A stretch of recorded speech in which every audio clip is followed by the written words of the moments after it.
Hello, I'm Zach Divelbiss, the attorney and owner at Future First Criminal Law. I am here today to give you a video that helps explain and give about 10 tips on how to successfully complete probation. Probation is something that many people here in Maricopa County get, but there's a lot of problems because probation is such a wide, grasping development in our system.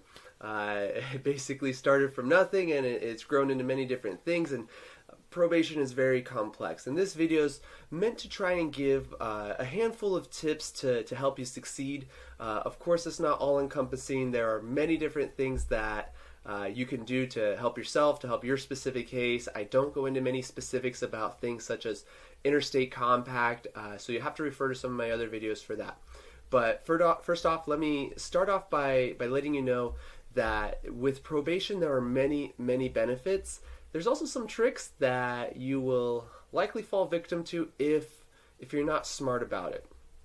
So created this informational sheet here that will hopefully get many of you through probation successfully. That way you don't end up back in jail, prison, or worse with new charges. And here's where we're going to start. Is essentially probation gives you that sigh of relief that I discussed here, that says, great, the case is done, I'm on probation, so I get to go back to doing what I was doing beforehand. And for many of you, that's not going to be a problem. For others, that very well could be. What you were doing before wasn't maybe constructive, and it's what got you in trouble in the first place. Anyways, what it's saying here is if you have minor offenses, if you don't have priors, unsupervised probation is obviously the best thing you can get.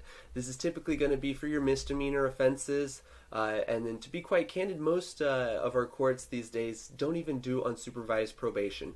They've basically found out that it's a waste of time. They didn't have a way to keep track of it. Even if you violated your probation with, say, a new case, a new charge, they don't really know unless it happened to be in the same court. For instance, if you got in trouble in Tempe, Scottsdale would have no idea. So the probation didn't really serve a purpose. Of course, there are many other reasons behind why it's sometimes not followed. It's, of course, within judges' discretion, so there's a lot more to that I don't necessarily go into. Then you have what's called your standard supervised probation. Standard supervised probation is typically what you're going to get with felony cases.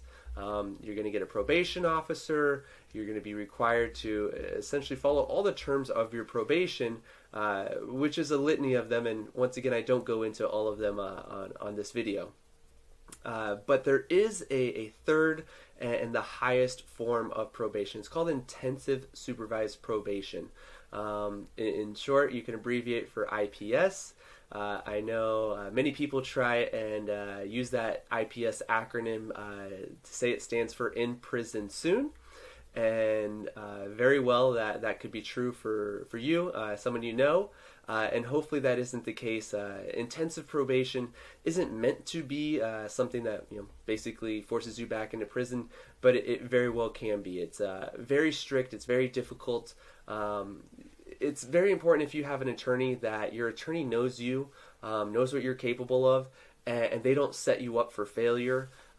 Very easily you could be set up for failure if you take an intensive supervised probation plea deal and then you immediately fail. That would not be ideal for your case. I know there's some more things that you can go into on probation, such as what happens here in our felony cases is technically you can't agree to a level of probation, whether it is unsupervised, supervised, or intensive. Technically that is up to the judge. Of course, your defense attorney can make a deal with the prosecutor or the district attorney, however you want to phrase them, in order to try and get an understanding of what they're going to be shooting for at sentencing as far as intensive versus standard. There is also a pre-sentence report that has to be done for every felony case after you take a plea deal, but before sentencing. That pre-sentence interview is essentially a probation officer who interviews you, gets more of your background, looks at the case, and basically gives a recommendation to the judge that says you should or shouldn't receive intensive supervised probation, or you should get just standard, or in just a beyond rare case, you would get unsupervised. Anyways, continuing on, At the bottom of this page here, I have that failure to pay fines and restitutions, positive drug tests, and additional arrests are, of course, the downfall of many people on probation. And then I'm going to get into some of our helpful tips and hints. Here's some of my contact information if you want to get a hold of myself, my team directly. If you are having any trouble with your probation officer, there are many cases and many situations that I've been able to successfully help my clients. Sometimes it just takes a little legal nudge here and there from a lawyer against the probation officer to get things going smoothly. We wish it didn't have to be that way, but sometimes it is. Number one, this is the biggest tip, as I kind of mentioned it before, is you have to have a smart defense attorney. Now I know smart defense attorney is a very broad thing. I'm not being necessarily more specific in that because there are very, very good attorneys out there, and it's tough to know well in advance until you get to this stage. Many attorneys are really good at getting people probation, and that would be typically a good outcome. However, there are going to be some pitfalls there that you could have. For instance, here's the scenario that you want to play out. So the state finds it easier to convict a person on a probation violation than the normal charge. What this means is you get arrested by the police and they have to prove their case beyond a reasonable doubt in order to find you guilty, potentially have a trial. But if you accept a probation offer and you get put on probation, you basically don't have such a high standard. It's no longer beyond a reasonable doubt. You give up many of your rights, such as with the supervised probation offer. Your probation officer essentially has the right to come and check on you whenever, wherever, whyever. They don't have to get warrants, and that can be a problem. So here we go. The district attorney may agree to reduce your sentence that includes probation rather than going to trial. Typically a good outcome. However, for example, the defendant, we're going to call him Lou in this situation, is charged with felony possession of cocaine.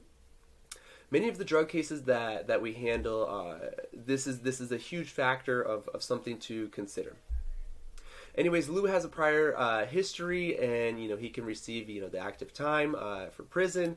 However, the cocaine was not in his immediate possession, but was within his reach. This is something in another video that I go through discussing how this actually plays out in a legal courtroom or in the legal world or in negotiations with the prosecutor. Anyways, he might be convicted after going to trial, or he might get off if the jury decides the drugs were not in his possession and he had no intent to control them. Great. He's off, wins that trial. If he doesn't, though, however, Lou's attorney and the district attorney work out a deal where he pleads to reduce charges and receives probation and no active time in prison. This is important. This is a plea deal. This is kind of the way it works here every day in Maricopa County. Now, if Lou violates the terms of his probation by using cocaine and has a positive drug test, the case for the district attorney just got easier. This is the big thing. You think you're in the clear, but you're really not. So now all the district attorney has to do is send Lou to prison and to jail, is to prove that they followed the proper procedure that was used to conduct the drug screening and a positive test for cocaine occurred. This is much easier than proving that Lou had the intent to control the cocaine in the original case. Here's a secret. A smart district attorney knows that she or he may get a second shot at you on probation and will have a much easier case to prove. Now, I know this is tip number one, and it kind of starts out a little complex here, and this is, really meant more for hopefully defense attorneys to see and think and consider, is when you accept a plea deal, you're typically going to get a reduced charge. So if you had sales, you might get, simple possession. If you have all kinds of different, possession of different drugs, you might plead it down to just one case. Well, in Arizona, we have different propositions, first of all, that say if it's a drug offense, if it's simple possession, you're not going to get jail, you're not going to get prison for it, unless you have subsequent violations. And that's what we're talking about here, subsequent violations that really hold your feet to the fire, per se. Even on first, second time offenses, you fall into the probation category. This can still happen. So I don't want to necessarily say you're totally out of the clear, but this is very, very important. If you take a plea to, say, a class 4 felony, and you're like, great, this was previously a class 2 felony for sales, now it's a class 4, I'm going to be on probation, it very well may look good for you, and it very well may be good for you. However, if there is an underlying drug problem that you as the defendant can't overcome, and we know for essentially a fact that you are going to be on probation, you're going to have a probation officer, you're going to be forced to be doing drug tests, and if you don't do the drug tests, you might as well not be on probation anyways. But if you do the tests and the tests come back positive, then great, you've now violated your probation, which means, very simple, probation officer submits a recommendation, they file it back with the court, it gets in front of a judge, you get to admit or deny, essentially have another trial over whether you violated your probation, lower standard, not all the rights that you were guaranteed with the original trial, and ultimately it's up to the judge to sentence you again, where they can say, look, you're going to go to prison for the presumptive, for an aggravated, for a minimum time. And this is important because a lot of people try and think that, oh great, well, if I mess up once, they'll put me back on probation. Sure, they might. The judge might, feel some pity towards you, some empathy if, you were struggling, or if, sure, it was your first time you messed up. Of course, that's not something you should just, bet your bottom dollar with, because that may not happen. I've seen it happen in other people's cases. It's just nothing that you want to gamble on here. Anyway, so that's why this is the first number is so important here. The first tip is, if you are not somebody who you think can succeed on probation, then sometimes you're better off not entering into it. Of course, you'll have to contact my firm, contact me for a free consultation. I'll more than happily walk you through kind of some of the positives, negatives of this, and just to give you a hint, sometimes it's better than to do more jail and less probation, or even no probation in some of these cases. Anyways, moving on. Tip number 2 is to keep your appointments with your probation officer and to cultivate a good relationship with him or her. This sounds easy, it sounds simple. The problem is probation officers are people too. They're social workers in a sense. They get overworked, underpaid, and it causes problems that they may have in their own personal lives that they bring to work. You as the defendant, it's not your job to make their life any easier. Of course, if you make it harder though, it's only going to look bad for you, make things worse for you. So the goal here is essentially to make life easier for the probation officer. So no excuses. Keep your appointments if you don't want your probation officer to come to your home or place of work to look for you. Great, because they can, they will. It happens very frequently.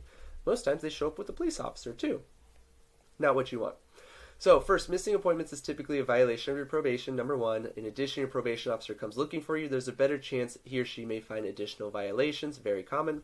For example, petitioner Joe's at work and cannot get a ride to the probation office. Joe fails to call his probation officer because he just doesn't want to go through the hassle. Joe goes home. Bob comes over to chat with Joe. Bob lights up a joint at Joe's home. You know how this ends. So on and so forth. Joe's probation officer chooses this time to visit Joe's home because he missed an office visit. So do your best to make a good first impression on your probation officer. He or she may have a lot of power. They do. They have so much power over you. It is unreal. Your probation officer may be willing to overlook some minor violations if he or she believes you are sincerely trying to follow the rules and turn your life around. Finally, make sure your probation officer always has your current contact information. If you move, be sure to let him or her know. Now, this is what's very important these days is, most of our probation officers are tech savvy. We all have cell phones.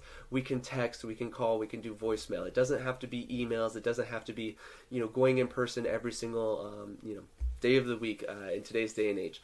Now, what I've experienced with some people is, some of my clients even, is they will use the excuse, well, I called and I left a message and I never heard back. And then I called again, left a message and never heard back. I called and left a message and never heard back. Week in, week out, week in, week out. And it sounds good when you tell it to me. The problem is you technically never actually talked to your probation officer. Sure, you did what you think was right, but how do you prove that? How do you prove you left voicemails? You can't. You honestly can't. So that's why it's typically better to get something in writing. Something in writing like a text message that shows that you actually sent the text message to your probation officer. That probation officer has responded to you in the past using that same phone number. Same story with this person is they left the voicemails and it actually wasn't on their phone. It was the wrong phone number, so they thought they were doing it right. Thankfully, I got involved days before a warrant got issued because they thought that they had ghosted them. So It's important that you don't just do what you think is right. You have to get in contact with your probation officer. Starting off on the right foot is always great. It's even better to be over in contact. And this is what I advise most of my clients is, look, in a very productive way, you should almost be annoying your probation officer. Hey, I'm heading to work today. Hey, everything's good today. Just wanted to check in and let you know. Hey, I'm off to my drug test. Hey, I'm off to my counseling class. And your probation officer is going to get so sick and tired of you texting them updates and calling them with every updates.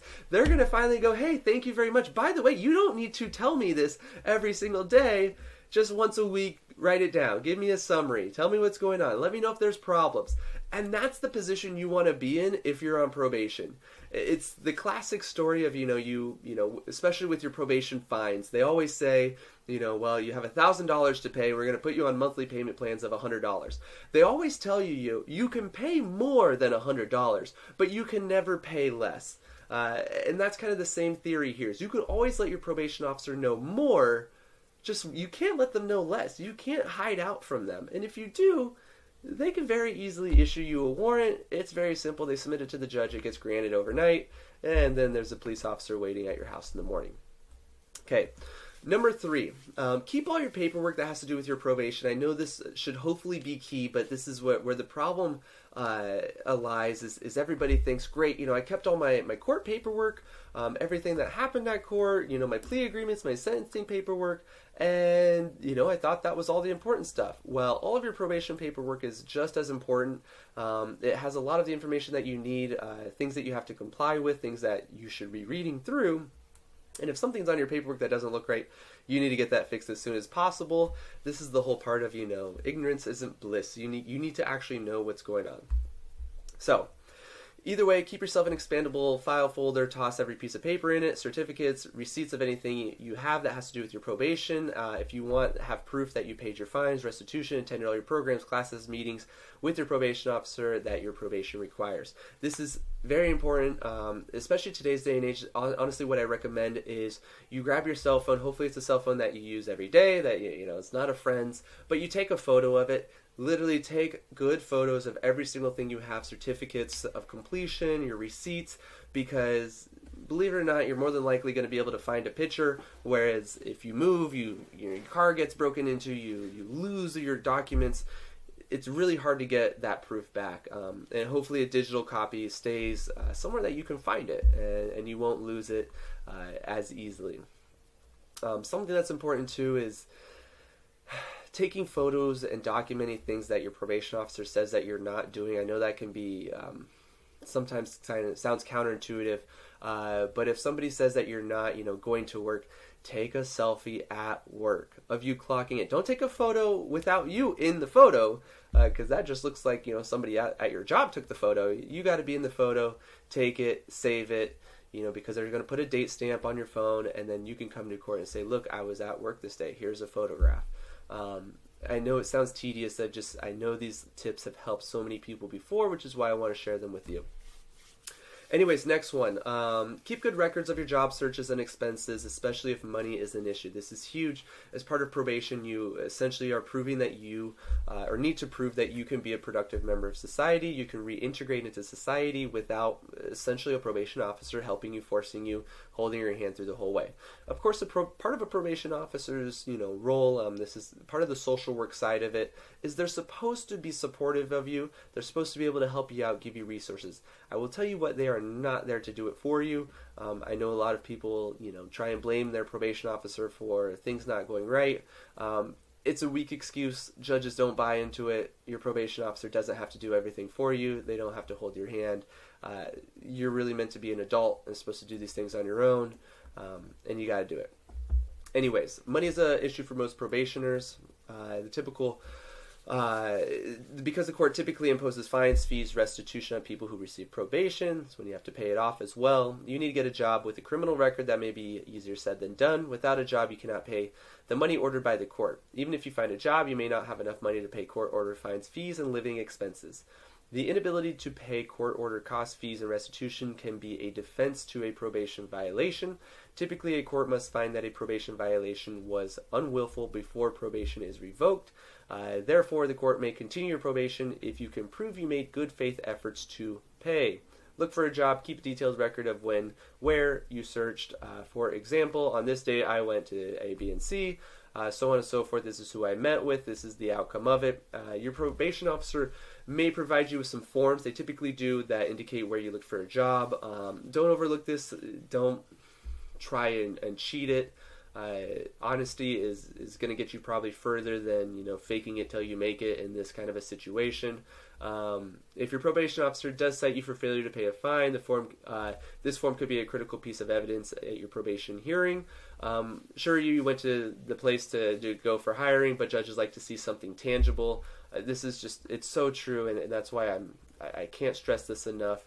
And this is what everybody says, lawyers or not. They say it's not about what you know, it's about what you can prove. And you go into court and say, look, I swear I went and found, I went and did 3 interviews. But if you don't actually write it down, even if it's you that writes it down, the judges typically aren't going to believe you. Simple fact of the matter is judges have been lied to before, and they don't like to give everybody, sometimes the benefit of the doubt, as you would hope. Anyways, your attorney approach a judge, show you the list, show the good faith effort there. Similarly, keep a record of your expenses, rent, power bills, medical expenses, food, other necessities. This is a defense for failure to pay. Very true. I know it's not easy, living, paying your normal expenses, cell phone bills, water, food, entertainment. You are allowed to have some fun on probation. That's part of assimilating into normal day-to-day life and culture and society. However, if you are not paying your fines and fees, they're going to look at that and they're going to want to know why. And if you don't have any detailed records showing like what your expenses are, and you can show you have a job, then it looks like you just don't care.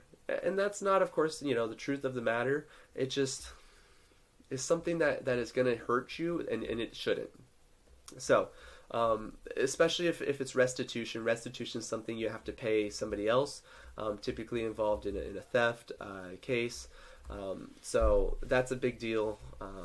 Typically, probation officers are reasonable enough to say, look, I'm going to overlook the fact that your fines aren't paid, but you need to start paying them next week, next month, so on and so forth. What is important too is typically when you begin probation, the judges in Maricopa County typically set off, just as if you start probation, whether it's right after your case ends or whether it's right after you get out of prison, they typically will set your first payments to begin about 3 months after you get out into society, in order to ensure that you have some adequate time to get some money together, and that way you can land on your feet per se, and without the big financial struggle. Something that's important too, and this isn't always appropriate for this video, it's in some of my other ones, a good defense attorney would be able to negotiate down probation fees. Probation fees change frequently. Right now I believe it's $65 a month, so you have to pay to be on probation. I know it's a bummer, but it's the law, it's the way it is. But judges do have the discretion to reduce that amount or even completely remove it. There are some guidelines, but either way, a good attorney will try and do that for you. Another tip is, especially with paying off the court fines, is typically, and I want to say typically because it's not every single case, but typically in drug cases and other cases where you have to pay mandatory fines and fees for your conviction under a guilty plea or being found guilty at trial, is if you are on probation, you're essentially required to pay off all your fines and fees while you are on probation. So for instance, you're on probation for 3 years. If that 3 years finishes and you still have fines that you owe, essentially what's going to happen is they're going to get a criminal restitution order against the state of Arizona. Basically what that means is they're going to force you to pay it, then they're going to send it to a collections agency, and then they're going to compound interest on it, and then they're going to keep raising the price over and over and over and over.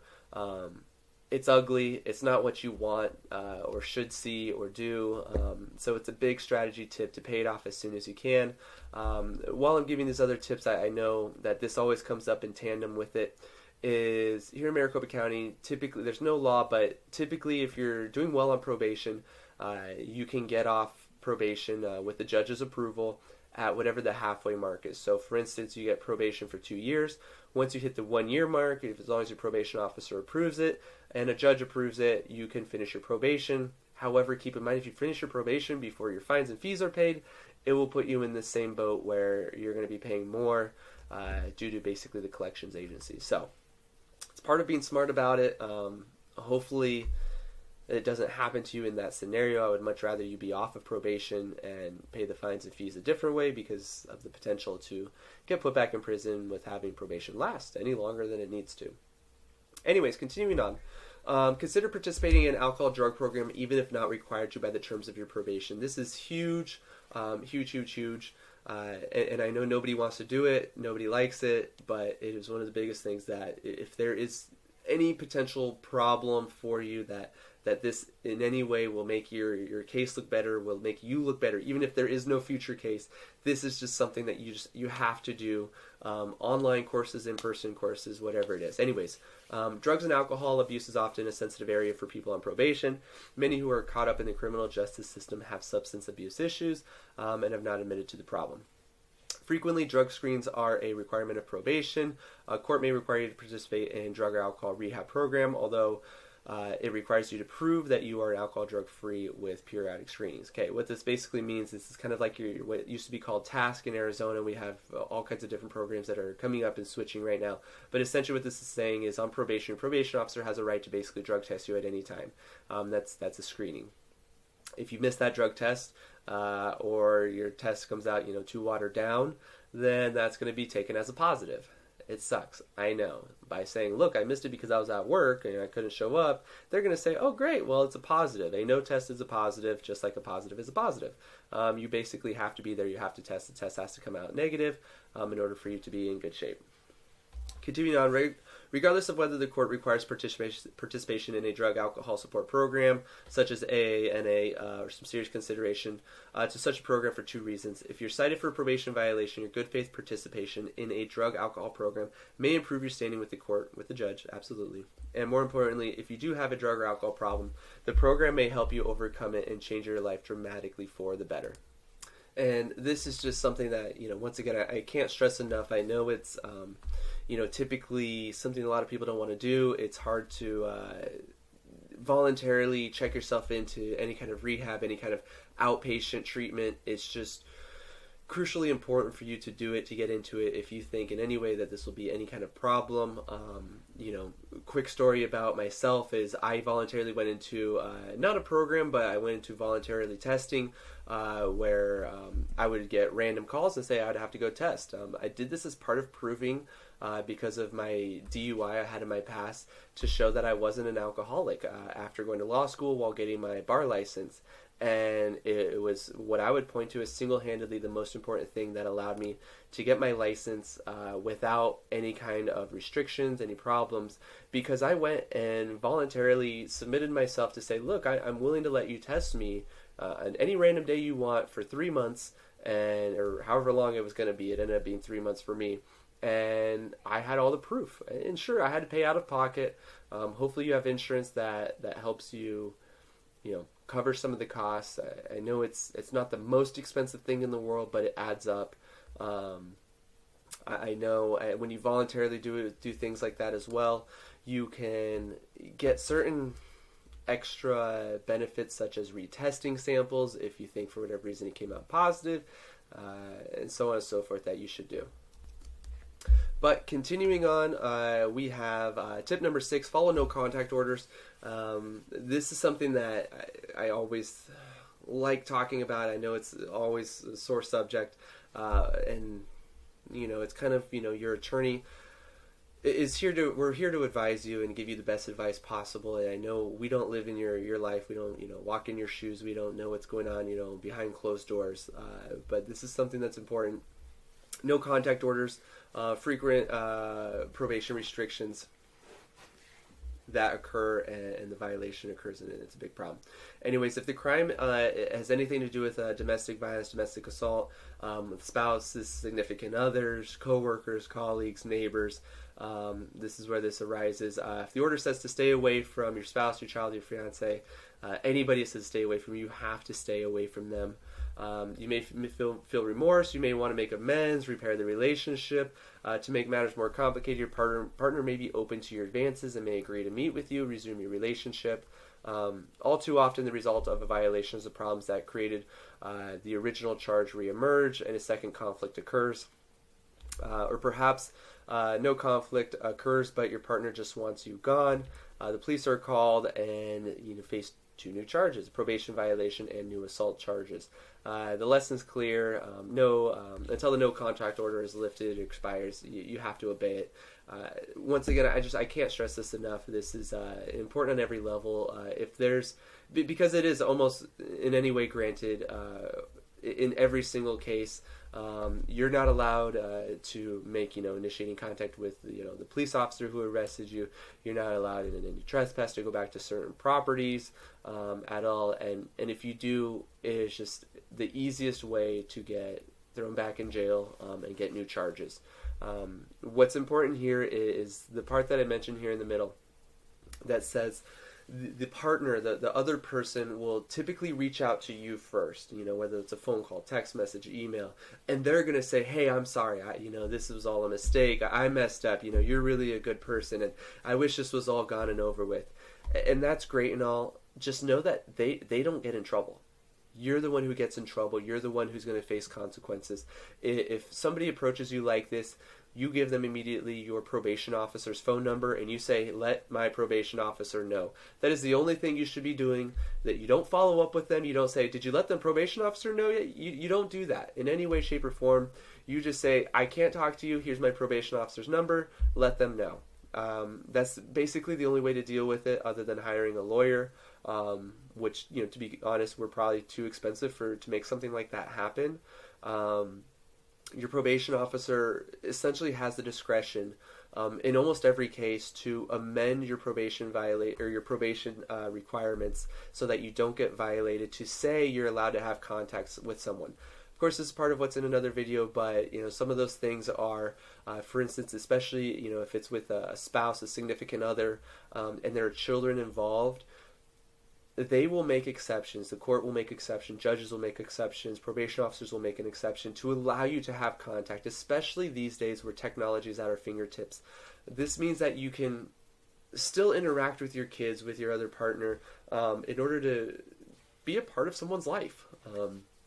It's just going to be limited.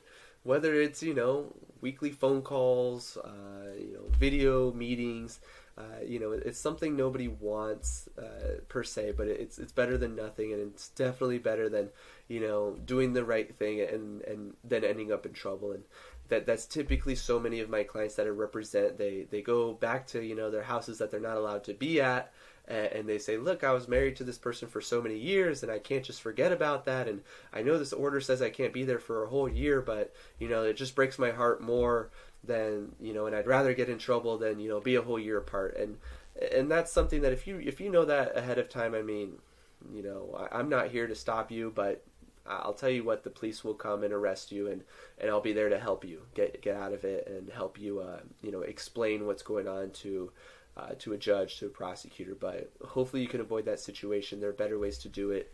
And like I said, typically contacting the probation officer well before that happens. And you let your probation officer know, and you take screenshots and you say, hey, this person keeps calling me and I'm not allowed to answer. But look, so you see screenshot. They're doing it because that one time that somebody, calls you and you answer and that probation officer finds out, you're going to look like you were guilty. And once again, it's not what you can, say, it's what you can prove. And if you can actually prove that this person had been contacting you so many times before, then that's going to help your situation out a lot better. Anyways, number 7 tip. Choose your friends carefully. This goes without saying, but I know it's another one of the struggles that it's hard to change and overcome. If you're on supervised probation, major lifestyle changes may be required. For example, prior to probation, you could choose with whom you're associated with. However, probation conditions may forbid you from associating with people who have felony convictions. This is absolutely true. Technically, if you are on probation, you're not allowed to associate with other known felons. It's a ridiculous standard. I know it's hard, it's difficult, especially if these people happen to be your family, your very close friends. It's just the way it's explained to those friends and family is, look, this is temporary. I have to, we have to have our distance for some time until everything's, done on my end. And then you say, I promise we'll be back in action and all this. And whether you do or don't at that point is what it is. Probation may put other restrictions on people who you may associate with. This is typically people such as co-defendants, people that you just really shouldn't be associating with, even if it's not a co-defendant, but they're in the police reports, neighbors, bad influences. Probation holds a lot of discretion when it comes to this, and it can be unfortunate. Either way, if a convicted felon is an immediate family member, someone at your job, the exception typically applies. Tell your attorney, your probation officer, get their guidance on it. And once again, this is what I was mentioning, of trying to play it safe. This is part of, talking to your probation officer and letting them know everything in advance. In addition to the requirements of probation, you need to exercise independent judgment too. Do not associate with people who engage in behavior that will put you at risk. For example, assume your friend Bob typically has a little marijuana on him but has no criminal record. However, this particular day you're riding with Bob and he's speeding, not much, doing 67 in a 55 zone, and he's stopped by an officer. Bob has smoked in the car. Police officer smells the marijuana. Police officer searches the car, finds a small bag of marijuana lying in the console right beside where you are sitting. If you're charged with possession, you may win the case, you may not, but you can't take the risk. Plus, you're going to have to fight your probation violation case as well. A couple quick little things with this too. I mean, this goes for so many people, especially here in Arizona, Maricopa County. We're in this wild, wild west state per se. It is a violation. I know I go into this in some of my other videos that you should watch about proximity, ownership, and how to not get a violation for your being in possession of firearms or really any weapon, because it's against your probation to have any weapons, to be in possession of any weapons, and this is the thing where spouses like to have them, kids, parents, other people in your house have them. You're technically in possession of it, in some gray area there, but which is why you should watch some of my other videos to explain that. But either way, the point is, don't take the risk. Don't, if that's your excuse is, oh, it wasn't mine, it was theirs, you probably already know that's not a winning excuse. Something judges, lawyers, prosecutors, police officers, we've all heard it before. And sure, maybe it's true, maybe it's not true. The point is just try not to ever put yourself in that situation, or else it's going to be very difficult to help you out. And that's ultimately the goal here, is to try and help you out and get things going the right way for you. Anyways, number 8, exercise caution when driving. Avoid traffic stops that could escalate into something more. I mean, this is a no-brainer. Nobody tries to get pulled over or anything like that. This is more of, the due care of making sure you don't leave the state when you're not supposed to, as you're not supposed to on probation without your probation officer's permission. But drive carefully, obey all traffic laws, make sure your vehicle has no equipment violations, keep your headlights on, your license plate, your blinker, your window tint, all those things that you're supposed to be doing the right way. Keep your license, registration, insurance current on your person, on your vehicle, pay outstanding traffic tickets. This is important. And so many people come into contact with police officers because of traffic violations, whether they're so minor or not. And this plays into what I was mentioning earlier of probation officers. If you don't stay in contact with them, they might issue a warrant and you have no idea about it. And then you get pulled over for, a simple, expired tags. And then there's a warrant out for you. You're not going home right then that day. You're going to get arrested. You're going to get taken and booked into jail. You're going to, get your car towed. And then guess what? You're going to tell the officer, no, officer, there's no way I have a warrant. I promise you I don't. That must be a mistake. And that officer is going to be smart. And they're going to go, well, are you on probation? And you go, well, yeah, but everything's going fine. He said, well, apparently not. And he's going to, put the handcuffs on you, throw you in the back of the car, and he's going to have a nice, smug smirk on his face the entire drive to the police station while you're sitting there, kicking the back of the seat, saying, I swear to God, this wasn't me. And there must be a problem. But all the more reason, just try not to get pulled over in the first place. I know that's easier said than done for many people in many situations. Don't drive without a license. Follow the damn laws the way you're supposed to when you drive. solve so many problems. I mean, these days too, you don't have to be a driver. You can get Ubers, Lyfts, ride shares to get places, public transport. You can even get everything delivered to you in most cases. Anyways, don't loan your car to anybody or anyone else or anyone who poses a risk of getting stopped. Similarly, don't ride with anyone unless you're confident the person is not involved in any illegal activity that could get you in trouble. This is a no-brainer. This goes into who you associate with. These are the kind of things, especially, probation sometimes comes in with DUIs. DUIs, you got to put interlock devices on your vehicle. And a lot of people just try and ignore that and say, oh, well, I let, Jimmy borrow my car. Well, Jimmy doesn't have to follow an interlock device. You do. It's your responsibility, and if they go and remove it, they get in a car crash, they do something wrong, and you could be potentially at fault, face more criminal violations and the violation of your probation.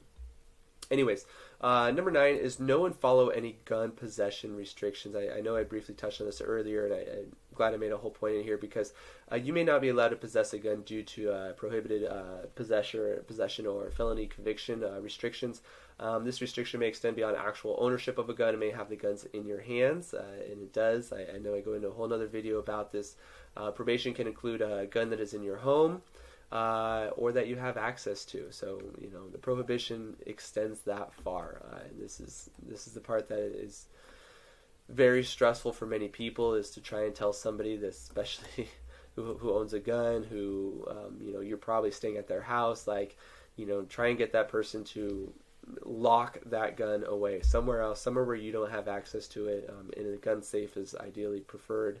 That you don't have a key to, you don't have a key to their bedroom, you don't have keys to their car, and it's somewhere out of your possession, just in case. I've seen it happen before, and it's a tough one. Even if the gun is owned by someone else in your household, you could possibly be charged with violating probation. Absolutely true. Quick other thing about this too, it's not always necessarily just guns, it's weapons. Anything in Arizona that is a weapon is, and this is another video that I go into, but I want to briefly touch on it because it's so important. I've had to help so many people on this kind of a problem, and it frustrates me probably more than it frustrates you guys. But a weapon, you're not allowed to be in possession of weapons. Not just guns, not just firearms.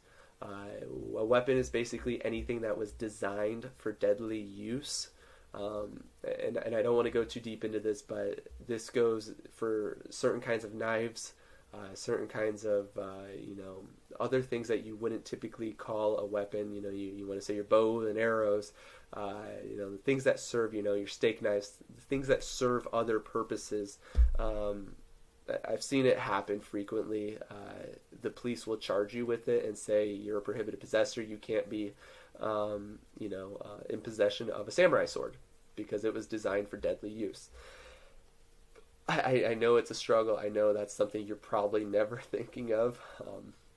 Many people aren't. Everyone's just thinking about the firearms, the guns, shotguns, handguns, rifles, but there's more to it. So be smart.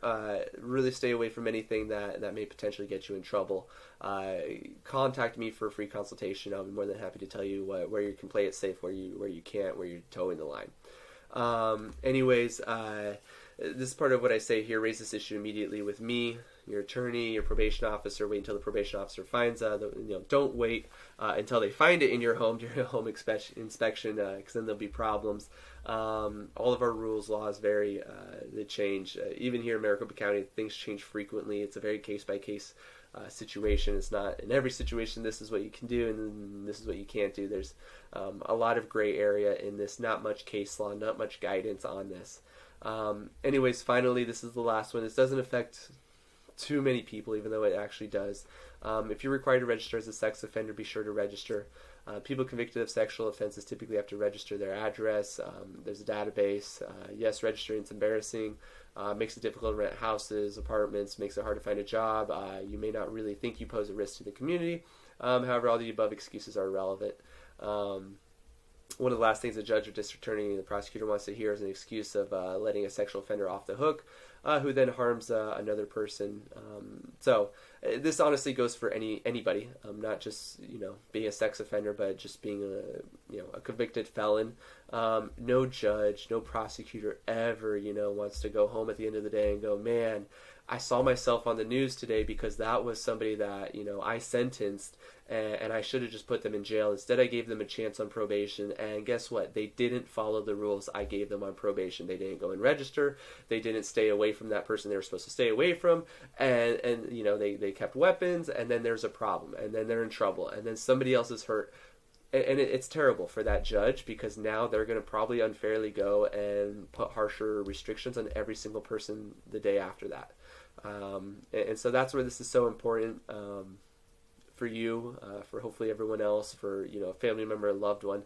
This is why you don't just try and squeak by. You try and get it all done the right way, and then be done with it. Make better life choices and decisions, so that way you hopefully never end back up on probation. My last page here is just a recap that essentially goes through the things that I've discussed above. What I want to say, though, is we've handled just so many of these cases on a daily basis. I get phone calls about probation violations. I know I do free consultations for them. I know many people hire me, like I said, at all kinds of different stages of probation, whether you're in a probation violation already or you think your probation officer is about to violate you. The sooner the better. Because I'm going to tell you all the same things I basically did in this, and then of course some more things that are specific to your situation. But once again, it's really about what we can prove. We're going to show that you are actually the good person, that you aren't intentionally, breaking the law, even though you might have some other things that come up that are violations. There's some goals and things that we do with probation officers that I'm sure not many other attorneys do, that works out in the end for you, for everyone else, and ultimately to hopefully better the system and to make it a lot more smooth. So if you or loved one anyway has some questions, needs some help with probation violations, please contact me, contact my firm, and I'll be more than happy to help you.